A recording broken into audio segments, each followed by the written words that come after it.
Soal pengusutan kasus pungli, pungutan liar di rutan KPK, sore ini kita akan bahas bersama dengan Kepala Divisi Hukum ICW Lola Esther. Selamat sore Mbak Lola. Selamat sore Mbak Udi. Mbak Lola, jadi menurut Mbak Lola dan menurut ICW, apakah kasus pungli 4 miliar ini cukup diselesaikan melalui Satgas KPK internalnya? Tentu tidak ya. Pertama karena ya kalau dalam konteks penyelesaian dari sisi etik, silakan prosesnya berjalan di internal KPK. Tapi kalau dikaitkan dengan atau terkait dengan penegakan hukum pidananya atau dugaan tindak pidana korupsi, itu harusnya diserahkan ke instansi penegak hukum lain. Gitu. Tadi kalau untuk alasan dalam beberapa cuplikan video sebelumnya itu sudah disampaikan bahwa kewenangan KPK itu terbatas, gitu ya. Ada 3 subjek hukum yang jadi domain kewenangannya KPK dalam menangani perkara korupsi. Di luar dari itu bisa diserahkan ke penegak hukum lain. Ditambah kalau misalnya ini ditangani oleh KPK, ada konflik kepentingan di situ karena meskipun mungkin perlu dicek kembali di bawah siapa kemudian pegawai rumah tahanan itu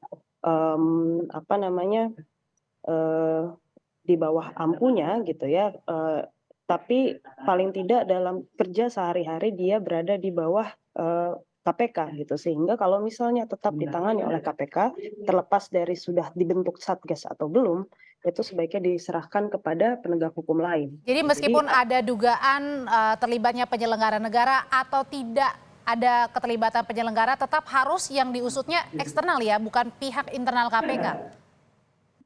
Ya, penyusutan sebaiknya diserahkan kepada penegak hukum lain gitu. Bahwa kalau misalnya ada penyelenggara negara, mungkin itu masih bisa dalam domain KPK. Tapi kalau strict bicara soal petugas lapas, petugas rutan KPK-nya, yaitu hampir pasti perlu diserahkan ke penegak hukum lain gitu.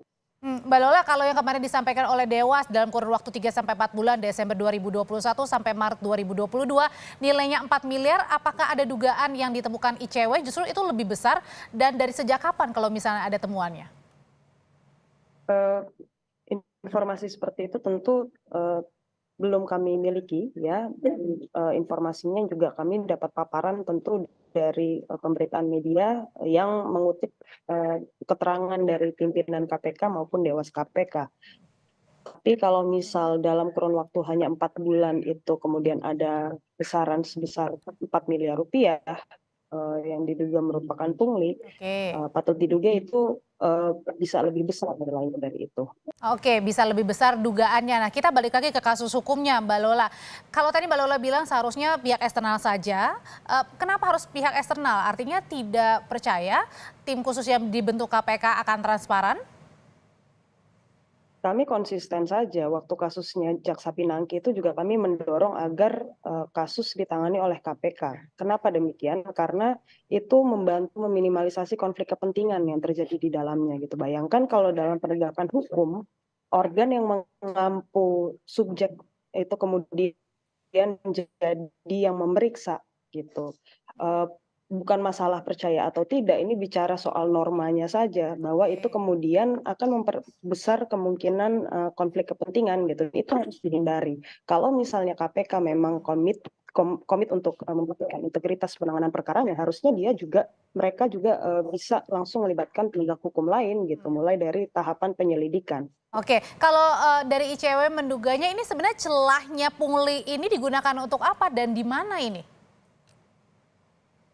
Sebetulnya kalau pungli itu apalagi dalam rutan kan memang tadi juga sudah disampaikan oleh pimpinan bahwa ada sejumlah fasilitas yang tentu saja tidak dapat diakses oleh penghuni rutan. Gitu. Misalnya? Karena memang mereka dibatasi haknya, misalnya dalam mengakses alat komunikasi gitu ya, dan juga misal juga dalam rutan itu kan sebetulnya ya tidak mungkin tahanan mendapat izin gitu ya untuk keluar, yang mana ini sebetulnya pernah terjadi di kasusnya Idrus Marham beberapa tahun lalu, asal dengan alasan yang jelas.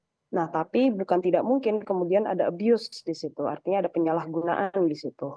Izin tahanannya kemudian disalahgunakan dari misalnya untuk mengunjungi rumah sakit, kemudian digunakan untuk keperluan lain. Nah, untuk alat komunikasi juga demikian, karena seharusnya para tahanan itu tidak bisa memegang gitu ya, atau memiliki secara pribadi alat komunikasi, sehingga kalaupun ada komunikasi yang perlu dilakukan antara tahanan dengan pihak lain, itu harus melalui fasilitas yang memang ada di KPK gitu, atau di rutan KPK lebih khususnya.